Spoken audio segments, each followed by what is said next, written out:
السلام علیکم ورحمۃ اللہ وبرکاتہ۔ الحمد للہ رب العالمین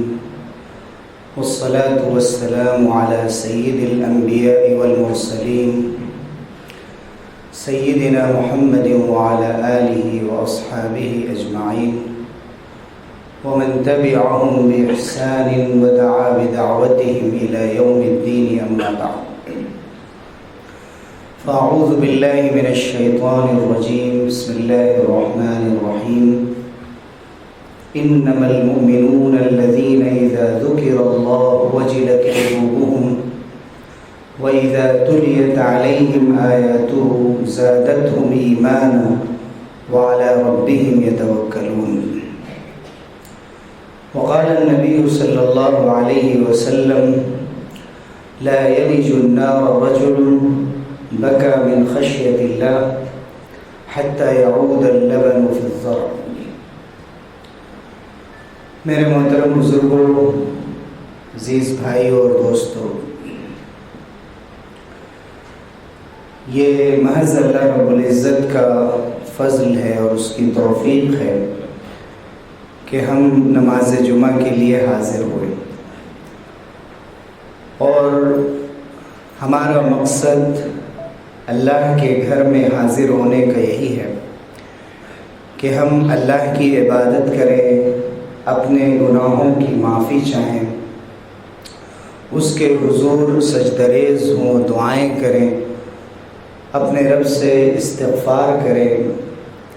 اور ندامت کے آنسو بہائیں، تاکہ اللہ تعالی ہمیں اپنے نیک بندوں میں شامل فرمائے، اپنے مقرب بندوں میں شامل فرمائے، اپنے محبوب بندوں میں شامل فرمائے۔ حضرات، اس سے بڑا ایک مومن کے لیے کوئی اعزاز نہیں ہے، کوئی درجہ نہیں ہے، کوئی رتبہ نہیں ہے کہ اس کو اللہ تعالیٰ اپنے محبوب بندوں میں شامل فرمائے۔ حضرت سلیمان علیہ السلام نے جب چیونٹیوں کی زبان سمجھ لی تھی، اس وقت اللہ کے سامنے دعا کی تھی، رب اوزعنی ان اشکر نعمتک التی انعمت علی۔ اے میرے رب، مجھے توفیق دیجیے کہ میں ان نعمتوں کا شکر ادا کروں جو آپ نے میرے اوپر کیے، وعلی والدی، میرے والدین پر کیے، وان اعمل صالحا، اور اس کے نتیجے میں نیک کام کرنے لگوں، وادخلنی فی الصالحین، ایسے نیک کام ترضاہ جس سے آپ راضی ہوتے ہیں، اور پھر مجھے اپنے نیک بندوں میں شامل فرما لیجیے۔ حضرت سلیمان علیہ السلام کا درجہ اور ان کا مقام سوچیے، نبی اور تاریخ انسانیت کے سب سے بڑے بادشاہ بھی، دین و دنیا اللہ تعالیٰ نے دونوں سے ان کو نوازا، لیکن اللہ کی نعمتوں پر شکر ادا کرنا، دعا کرنا نیک عمل کی توفیق کے لیے، پھر اس کے لیے کہ اللہ تعالیٰ مجھے اپنے نیک بندوں میں شامل فرمائے، یہ بہت بڑا سبق ہے ہم لوگوں کے لیے، اس دور میں جینے والے انسانوں کے لیے، جن کے سامنے بہکانے والی، راہ راست سے ہٹانے والی، غافل کر دینے والی، صراط مستقیم سے دور لے جانے والی اتنی چیزیں ہیں کہ انسان کو نیت کر کے کہیں جانے کی ضرورت نہیں۔ ہر وقت یہ لوگ جو بگاڑ پیدا کرنا چاہتے ہیں، فساد پیدا کرنا چاہتے ہیں، ان کا منصوبہ ہے وَيُرِيدُ الَّذِينَ يَتَّبِعُونَ الشَّهَوَاتِ أَن تَمِيلُوا مَيْلًا عَظِيمًا۔ جو لوگ خواہشوں کے پیچھے چلنے والے لوگ ہیں، ان کی نیت ہی یہی ہے، ان کا منصوبہ، ان کا ارادہ ہی یہی ہے کہ تم بہت دور نکل جاؤ، تمہاری زندگی میں بہت کجی، بہت ٹیڑھ پن اور اتنا زیادہ بگاڑ اور فساد آ جائے کہ تم اللہ کا راستہ ہی بھول جاؤ۔ یقیناً ہم کسی دلیل کے محتاج نہیں ہیں اس بات کو ثابت کرنے کے لیے کہ جس دور میں ہم جی رہے ہیں، شاید اس سے پہلے کوئی دور ایسا آیا ہو مسلمانوں پر جن میں مسائل مسلمانوں کے دن بدن بڑھتے جا رہے ہوں، اور ان مسائل پر بات چیت بھی ہوتی ہو، ان پر صدمے کا اظہار بھی کیا جاتا ہو، افسوس اور مایوسی بھی، دوسری طرف اسی تناسب سے غفلت بھی ہے، بھول ہے، اللہ کے راستے سے دوری ہے، اپنے گناہوں پر کوئی پچھتاوا نہیں ہے، یاد ہی نہیں رہ گئی ہمیں کہ ہماری زندگی کے دن کیسے گزرے، ہمارے روز و شب کیسے گزرے، اپنے پاس اس کا کوئی حساب نہیں ہے۔ بہت صاحب توفیق ہے وہ شخص جو تنہائی میں بیٹھ کر اور اپنے گزرے ہوئے دنوں کا حساب کرتا ہے، پھر اللہ کے سامنے وہ اپنے اچھے کاموں پر شکر ادا کرتا ہے کہ اللہ تعالیٰ نے مجھے اس توفیق سے نوازا، میرا کوئی کمال نہیں تھا۔ بہت سے لوگ ہیں جو دنیا میں کسی کے سامنے ہاتھ نہیں پھیلاتے، بہت سے لوگ ہیں جو ہاتھ پھیلا رہے ہیں۔ اس کو اللہ کی نعمت سمجھ کر اس پر شکر ادا کرنا کہ اے اللہ آپ نے مجھے اپنے سامنے ہاتھ پھیلانے کے علاوہ اس کا محتاج نہیں بنایا کہ میں کہیں اور ہاتھ پھیلاؤں۔ کسی تنگ دست کو، فقیر کو دیکھ کر خواہ وہ بے شرمی کے ساتھ بلا ضرورت مانگ رہا ہو یا ضرورت سے مانگ رہا ہو، وہ قابل رحم ہے۔ قابل رحم اس لیے بھی ہے کہ وہ محتاج ہے، ضرورت مند ہے،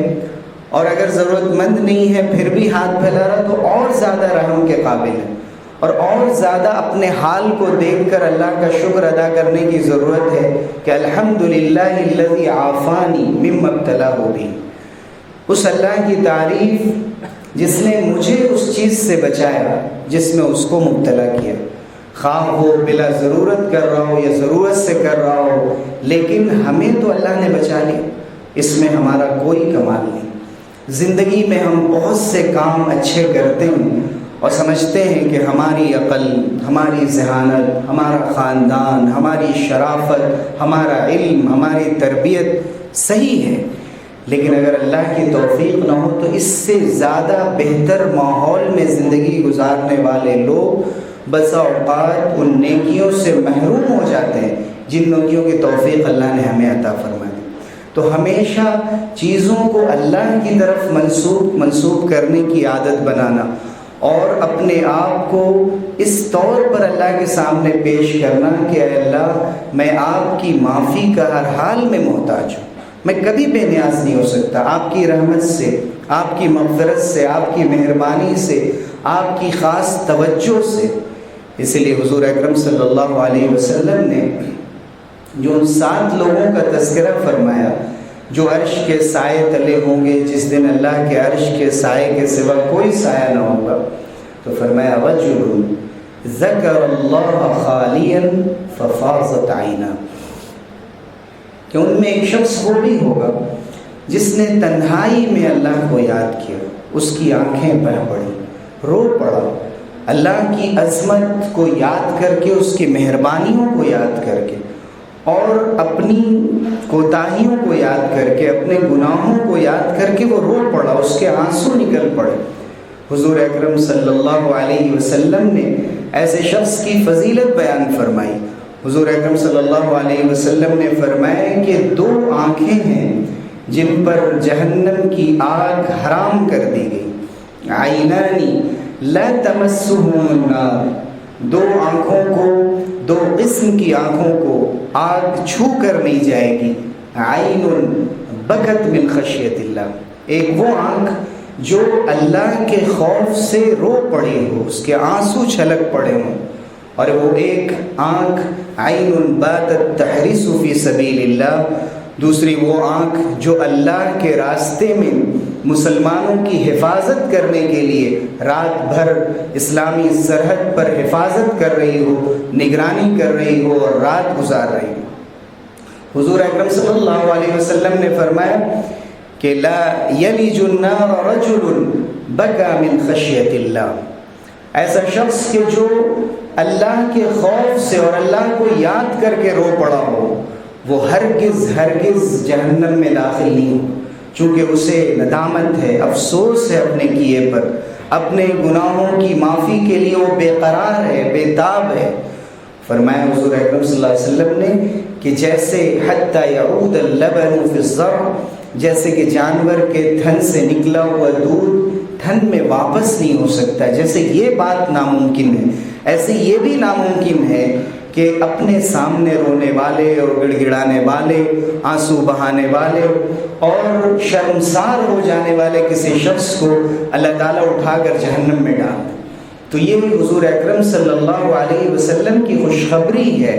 بشارت ہے، اس میں خوشی ہے ہم سب لوگوں کے لیے جن کو اللہ تعالیٰ نے وقت دیا ہے، جن کو زندگی کی راتیں دی ہیں، جن کو زندگی کے دن دیے ہیں، اور آج ٹھنڈ کی راتیں چل رہی ہیں، رات بہت طویل ہوتی ہے،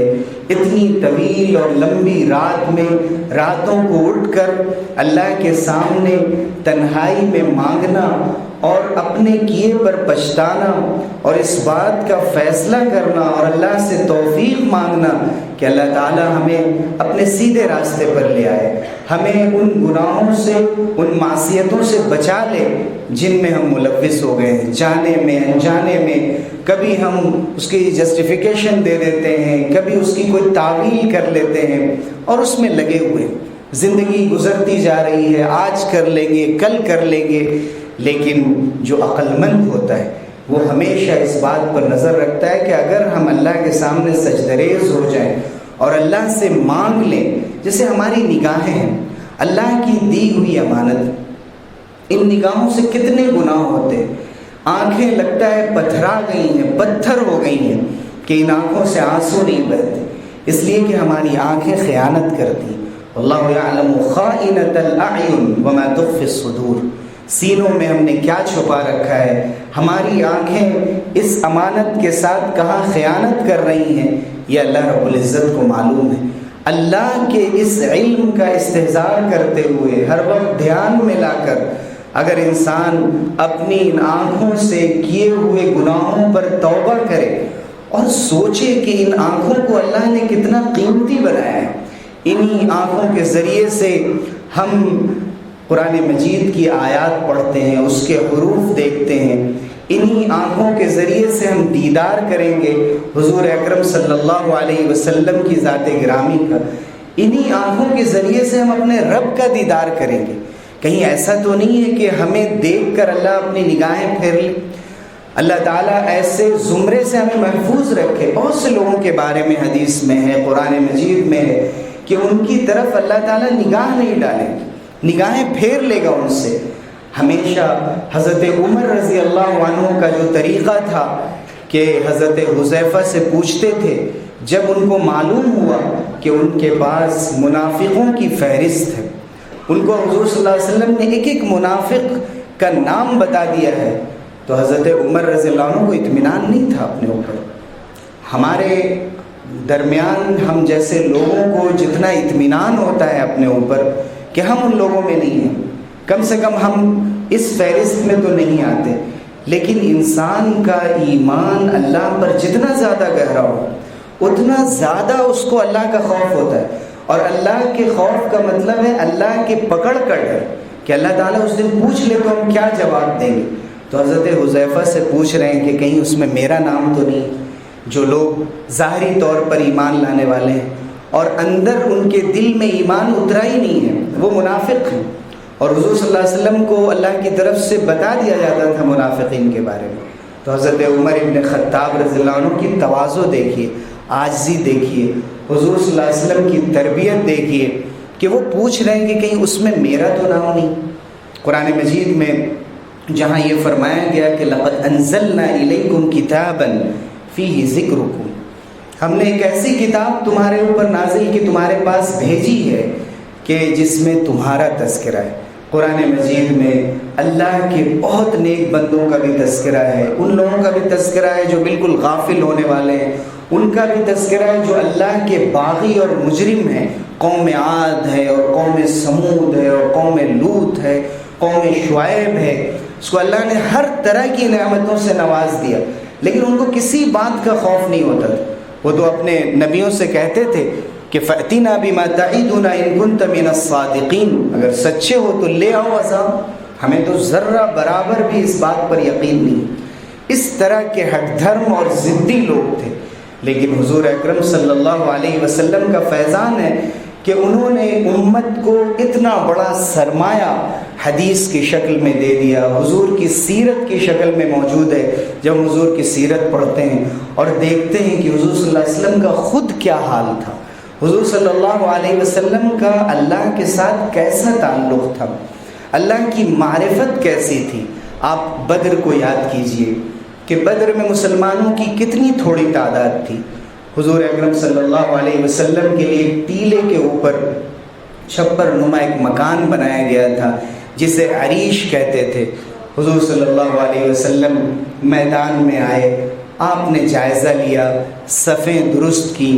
اس کے بعد آپ صلی اللہ علیہ وسلم اپنے عریش میں اپنا جو وقتی اور عارضی آپ کی قیام گاہ تھی اس میں تشریف لے گئے۔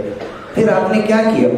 آپ نے غور کیا اور سوچا کہ ہماری تعداد کتنی کم ہے، مشرکین کی تعداد کتنی زیادہ ہے، وسائل ہمارے پاس کتنے کم ہیں۔ اس کے بعد آپ نے جب دیکھا تو ترازو کے دونوں پلڑے بالکل الگ ہیں، مسلمانوں کا پلڑا بہت ہلکا ہے، ان کا بہت بھاری ہے۔ حضور صلی اللہ علیہ وسلم نے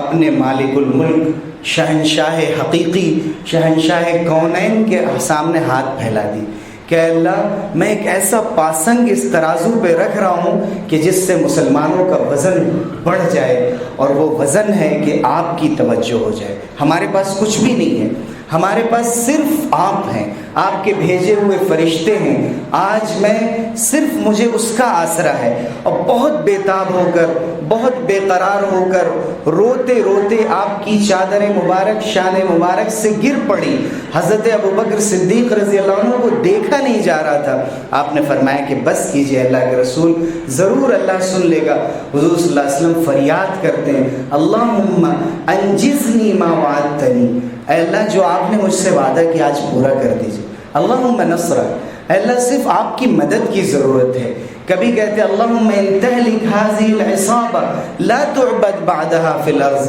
اے اللہ اگر یہ ٹکڑی بھر جماعت آج ہلاک ہو گئی، آج اس دنیا سے ختم ہو گئی، اس کے بعد زمین پر آپ کی عبادت نہیں کی جائے گی۔ اللہ انہی کی نسلیں آگے بڑھیں گی، انہی سے دنیا میں آپ کے نام لیوا پیدا ہوں گے۔ اے اللہ آج رحم فرما دیجئے، کرم فرما دیجئے۔ اور اللہ نے بدر میں حضور اکرم صلی اللہ علیہ وسلم کی فریاد، آپ کی آہ و بکا، گری و زاری، عاجزی، مسکنت کو کیسا قبول فرمایا آپ جانتے ہیں۔ حضور اکرم صلی اللہ علیہ وسلم کے بارے میں فرمایا گیا، حضرت عبداللہ ابن مسعود رضی اللہ عنہ سے حضور صلی اللہ علیہ وسلم نے فرمایا کہ مجھے قرآن پڑھ کر سناؤ۔ انہوں نے سورہ نساء کی تلاوت شروع کی۔ جب اس آیت پر پہنچے فَكَيْفَ إِذَا جِئْنَا مِنْ كُلِّ أُمَّةٍ بِشَهِيدٍ وَجِئْنَا بِكَ عَلَى هَؤُلَاءِ شَهِيدًا، وہ کیا دن ہوگا جب ہم ہر قوم پر ایک گواہ بنا کر لائیں گے، اور آپ کو ان لوگوں پر، ان نبیوں پر، ان قوموں پر گواہ بنا کر لائیں گے۔ وہ کیسا دن ہوگا؟ حضور اکرم صلی اللہ علیہ وسلم نے فرمایا حسبک الآن، ابن مسعود اب ٹھہر جاؤ، اب رہنے دو۔ حضرت ابن مسعود فرماتے ہیں فالتفت الیہ، میں نے پلٹ کر حضور صلی اللہ علیہ وسلم کی طرف دیکھا، فاذا عیناہ تذرفان، حضور صلی اللہ علیہ وسلم کی دونوں آنکھیں بہہ رہی تھیں، آپ اشبار ہو گئے تھے، زار و قطار رو رہے تھے۔ بہت سے صحابہ کہتے ہیں حضور کے پاس حاضر ہوتے رات کے وقت قریب میں تو دیکھتے کہ حضور صلی اللہ علیہ وسلم کے سینہ مبارک سے ایسی آواز نکلتی تھی جیسے ہانڈی ابل رہی۔ کہتے ہیں کہ اتیت النبی صلی اللہ علیہ وسلم وهو یصلی ولجوفہ عزیز کعزیز المرجل، رونے کی آواز، ایسے جیسے ہانڈی میں کھانا تیار ہو رہا ہو، ایک ہلکی سی آواز آتی ہے، ویسے حضور اکرم صلی اللہ علیہ وسلم رو رہے ہوتے تھے۔ جب آپ نے حضرت عیسیٰ علیہ السلام قیامت میں اللہ تعالیٰ کو جو جواب دیں گے، ان تعذبہم فإنہم عبادک وإن تغفر لہم فإنک انت العزیز الحکیم، کہ اگر آپ ان کو عذاب دیں تو آپ کے بندے، آپ اگر معاف کر دیں تو آپ بہت ہی زبردست ہیں، حکمت والے ہیں۔ جب حضور صلی اللہ علیہ وسلم نے یہ آیت پڑھی تو اتنی بار اس آیت کو آپ نے دہرایا کہ آپ رکوع سجدے میں بھی یہی آیت پڑھتے رہے، حالانکہ حضور صلی اللہ علیہ وسلم نے جو ادب بتایا ہے کہ رکوع سجدے میں تلاوت کے بجائے تسبیحات پڑھی جائیں، لیکن آپ پر اتنا غلبہ ہوا کہ آپ نے رکوع سجدے میں بھی بار بار یہی آیت پڑھی کہ اگر آپ ان کو سزا دیں تو آپ کے بندے ہیں، اللہ آپ اگر ان کو معاف کر دیں تو زبردست ہیں، حکمت والے ہیں، آپ کے ہاتھ میں سب کچھ ہے۔ صحابہ نے پوچھا صبح میں کہ اللہ کے رسول اس قدر آپ اس آیت کو کیوں دہرا رہے تھے؟ حضور صلی اللہ علیہ وسلم نے فرمایا کہ میں نے اللہ سے ایک چیز مانگ لی، میں نے اللہ سے اپنی امت کے لیے شفاعت مانگ لی، میں نے مانگ لیا ہے کہ میں فہی نائلۃ انشاءاللہ، اس امت کو انشاءاللہ میری شفاعت پہنچے گی، میں نے اللہ سے مانگ لیا ہے۔ میں یہ سوچ کر رات بھر حضور اکرم صلی اللہ علیہ وسلم کا اس طرح رونا، گڑ گڑانا اور پناہ مانگنا، ایسی آنکھوں سے جو روتی نہیں ہیں۔ حضور صلی اللہ علیہ وسلم جب پناہ مانگتے تھے جن چیزوں سے، ان میں وَمِنْ عَيْنٍ لَا تَدْمَعُ، اس بات سے بھی پناہ مانگتے تھے ایسی آنکھ سے کہ جس میں آنسو نہ آتے ہیں۔ حضور صلی اللہ علیہ وسلم ایسی آنکھوں سے پناہ مانگتے تھے۔ ہمیں بھی حضور صلی اللہ علیہ وسلم کی سنت پر عمل کرتے ہوئے پناہ مانگنی چاہیے کہ ہمارے دل سخت ہو جائے۔ جب دل سخت ہو جاتے ہیں تو دل کے اندر نرمی پیدا نہیں ہوتی، رقت پیدا نہیں ہوتی۔ ہم ایک ایسے دور میں جی رہے ہیں جہاں صرف دماغ کی بات کی جاتی ہے، ریشنلزم اپنے آخری عروج پر ہے۔ آج ایک دور تھا کہ لوگ پوچھتے تھے مسئلہ کیا ہے، پھر پوچھنے لگے کہ مسئلے کی دلیل کیا ہے، آج دلیل کے بعد پوچھتے ہیں اس دلیل کی وجہ کیا ہے، دین میں شریعت میں ایسا کیوں ہے، یہ نہیں ہونا چاہیے، یہ ہونا چاہیے۔ یہ اس دور میں ہم لوگ جی رہے ہیں جہاں دماغ دل پر غالب ہو جائے اس وقت دل کے اندر پھر سختی پیدا ہو جاتی۔ دماغ کا اپنا حصہ ہے، دل کا اپنا حصہ ہے، اگر ہم دماغ کا استعمال اور عقل کا استعمال کریں تو اس کا بھی حکم ہے، لیکن اس لیے تاکہ اللہ کی اطاعت میں اضافہ ہو، تاکہ ہمارے ایمان میں اضافہ ہو، نہ اس لیے کہ ہم اپنے عمل کو کم کرتے چلے جائیں اور خدا کے راستے سے دور ہوتے چلے جائیں۔ حضرت ابن قیم نے لکھا ہے، امام ابن قیم نے، کہ رونے کی بہت سی قسمیں ہوتی ہیں۔ کبھی انسان تکلیف اور درد محسوس کرتا ہے تو رو دیتا ہے، کبھی انسان اس وجہ سے رو دیتا ہے کہ خوشی کے آنسو ہوتے ہیں، کبھی وہ کسی سے ڈر اور خوف کی بنیاد پر روتا ہے، کبھی غم میں رو دیتا ہے، کبھی اس کے آنسو ادھار ہوتے ہیں کہ کہیں کسی کا انتقال ہو گیا۔ جاہلیت کے زمانے میں لوگ خود نہیں روتے تھے، رونے والیوں کو بلا لیتے تھے، وہ روتی تھی، وہ آنسو بہاتی تھی۔ آج بھی ایکٹنگ کرنے والے ایکٹنگ کرتے ہیں، آنسو بہاتے ہیں، اس آنسو کی اللہ کی نگاہ میں کیا قیمت ہے؟ کچھ لوگ کسی کو دیکھ کر رونے لگتے ہیں، لوگ رو رہے ہیں، لوگ کیا کہیں گے کہ میں نہیں رو رہا ہوں، چلو میں بھی رونے کی کوشش کرتا ہوں۔ کبھی اگر نیت اچھی ہے تو اس رونے پر بھی اجر ملتا ہے، جس کو بکاء الموافقہ کہتے ہیں۔ اور اگر نیت یہ ہے کہ لوگ کیا کہیں گے اس لیے زبردستی رونے کی کوشش، تو اس آنسو کو اللہ تعالیٰ رد کر دیتے ہیں۔ نفاق کے آنسو، دکھاوے کے اور مکاری کے آنسو، ابن قیم نے لکھا ہے کہ وہی آنسو اللہ کی نگاہ میں موتی ہیں، قیمتی ہیں، کہ جو آنسو اللہ کی خشیت اور خوف سے ہوں، وہ آنسو جو قرآن کی تلاوت کے وقت آنکھوں میں آ جائیں۔ دیکھیے حضرت یوسف علیہ السلام کے بھائی بھی روتے ہوئے آئے تھے حضرت یعقوب کے پاس، فجاءوا اباہم عشاء یبکون، رات کے وقت روتے ہوئے آئے، لیکن حضرت یعقوب علیہ السلام سمجھ گئے کہ یہ آنسو جھوٹے ہیں، ان کی کوئی قیمت نہیں ہے اللہ کی نگاہ میں۔ اس لیے ہمارے آنسوؤں میں بھی اخلاص کی ضرورت ہے۔ موتی سمجھ کے شان کریمی نے چن لیے قطرے جو تھے میرے عرق انفعال کے، کہ جب آنسو بہتے ہیں اخلاص کے ساتھ، اللہ کے سامنے ڈر کر اور صحیح جذبے کے ساتھ، جو انفعال کا عرق ہوتا ہے یعنی ندامت کا، شرمندگی کا، تو اللہ کی نگاہ میں موتیوں سے بڑھ کر ہے۔ اور کسی نے کہا کہ توفیق بانداز ہمت ہے ازل سے، آنکھوں میں وہ قطرہ ہے جو گوہر نہ ہوا تھا۔ کہ انسان جب ہمت کرتا ہے، حوصلہ کرتا ہے، نیت کرتا ہے، ارادہ کرتا ہے کہ مجھے اللہ کے سامنے روئے ہوئے زمانہ ہو گیا، ایک عمر سے ہوں لذت گریہ سے بھی محروم، معلوم نہیں کتنا زمانہ ہو گیا کہ میں اللہ کے سامنے اپنی بات نہیں رکھ سکا، مناجات نہیں کر سکا، سرگوشیاں نہیں کر سکا، اللہ سے اپنی شکایت نہیں کر سکا، جو میں اپنی فریاد نہیں رکھ سکا۔ جب انسان اس طرح سوچتا ہے تو اللہ تعالیٰ اسے توفیق بھی دیتے ہیں۔ اور پھر غالب نے کہا کہ آنکھوں میں وہ قطرہ ہے جو گوہر نہ ہوا تھا، کہ ایک قطرہ جو سمندر میں ہے وہ موتیوں میں بدل سکتا ہے، لیکن مومن کی آنکھوں کے اندر جو آنسوؤں کے قطرے ہیں وہ موتیوں سے بھی بڑھ کر ہے، اس کی بہت قیمت ہے اللہ کی نگاہ میں۔ اور اللہ تعالیٰ نے ایسے لوگوں کی تعریف فرمائی ہے، جہاں انبیاء علیہ السلام کا سورہ مریم میں ذکر فرمایا کہ جب ان کے سامنے ان کے رب کی آیتیں پڑھ کر سنائی جاتی تھیں تو دو صفت آئی کہ وہ سجدے میں چلے جاتے تھے، سجداً و بکیّا، سجدے میں جاتے تھے اور روتے ہوئے جاتے تھے۔ ابن کثیر نے نقل کیا کہ حضرت عمر ابن خطاب رضی اللہ عنہ نے جب یہ آیت پڑھی تو اپنے آپ سے خطاب کر کے کہا، یا عمر ھذا السجود فأین البکاء، این البکی، اے عمر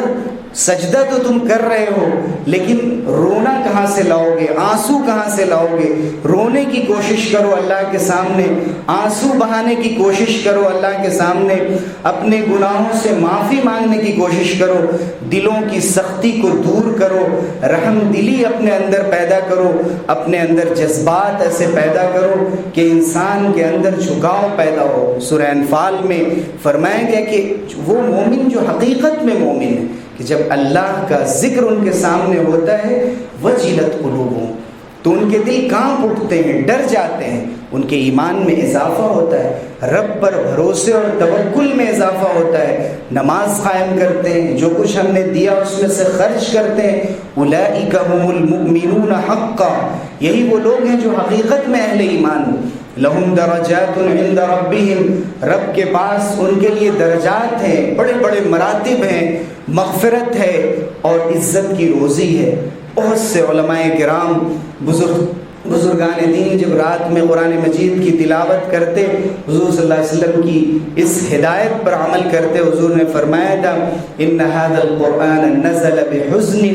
فإذا قرأتموه فتحازنوا فابكوا فإن لم تبكوا فتباكوا، قرآن غم کے منظر میں اور کیفیت میں نازل ہوا ہے، تکلیف اور درد کے ماحول میں نازل ہوا ہے۔ جب قرآن پڑھو تو پڑھو، رونا نہ آئے تو رونے کی کوشش کرو، دعا میں رونے کی کوشش کرو، قرآن کی تلاوت کے وقت رونے کی کوشش کرو۔ محمد ابن المنکدر رات میں جب تلاوت کرنے لگے ایسی ہچکیاں بن گئیں کہ آنسو نہیں تھمتے تھے، گھر کے لوگ پریشان ہو گئے، ابن حازم کے پاس گئے اور ان سے کہا کہ یہ اس قدر رو رہے ہیں۔ جب ان سے پوچھا کہ آپ کیوں رو رہے ہیں، انہوں نے کہا میں نے یہ آیت پڑھی وَبَدَا لَهُم مِّنَ اللَّهِ مَا لَمْ يَكُونُوا يَحْتَسِبُونَ، کہ آج قیامت کے دن ان کے لیے وہ سب کچھ ظاہر ہو جائے گا جو انہوں نے سوچا بھی نہیں تھا کہ یہ چیز بھی ہماری نگاہوں کے سامنے آ جائے گی۔ جب یہ آیت پڑھی تو زار و قطار رونے لگے اور ہچکیاں بن گئیں۔ حضور اکرم صلی اللہ علیہ وسلم کے پاس جب عیسائیوں کا وفد آیا، اس موقع سے 7ویں پارے کے آغاز میں دیکھیے فرمایا گیا وَإِذَا سَمِعُوا مَا أُنزِلَ إِلَى الرَّسُولِ تَرَىٰ أَعْيُنَهُمْ تَفِيضُ مِنَ الدَّمْعِ، ان کی آنکھوں کو دیکھیں گے کہ وہ آنسوؤں سے چھلک رہی ہیں۔ اور فرمایا گیا ایسے لوگوں کے بارے میں کہ جو حضور صلی اللہ علیہ وسلم کے اوپر ایمان لائے کہ یخرون للاذقان سجدا، سجدے میں چلے جاتے ہیں اور اس بات کا پورا بھروسہ اور اعتماد رکھتے ہیں، یقین رکھتے ہیں سبحان ربنا ان کان وعد ربنا لمفعولا، ہمارے رب کا جو وعدہ ہے وہ پورا ہو کر رہے گا۔ ویخرون للاذقان یبکون، روتے ہوئے سجدے میں جاتے ہیں۔ یہ وہ عنوان ہے، یہ وہ توجہ دلانے کا سبق ہے کہ جس کی ہم سب کو ضرورت ہے، مجھے بھی ضرورت ہے، ہم میں سے ہر شخص کو ضرورت ہے کہ ایسے ہنگامے کے دور میں جہاں ہر طرف دنیا چلی جا رہی ہے ہانپتی کانپتی، منزل کو بھول چکی ہے، ہم اپنی منزل کو اپنی نگاہوں کے سامنے رکھیں، یاد رکھیں کہ ہماری ملاقات اللہ سے ہونے والی ہے، حساب و کتاب سے گزرنا ہے۔ آج وقت ہے، کل نہیں ہوگا، آج وقت ہے انسان کے پاس تو آج اللہ کے سامنے فریاد کر لے، رو لے، گڑ گڑا لے، اپنے گناہوں کی معافی مانگ لے، اور تمام مسائل کے لیے اللہ کے سامنے دست بدعا ہو، سجدہ ریز ہو۔ اللہ تعالیٰ ضرور اس امت کو نوازیں گے، مشکلات سے نکالیں گے، اور ایک ایسے ماحول میں، ایک ایسے وقت میں داخل کریں گے جہاں امن و امان، عافیت و سکون ہو۔ اللہ تعالیٰ ہم سب لوگوں کو عمل کی توفیق سے نوازے، آمین وآخر۔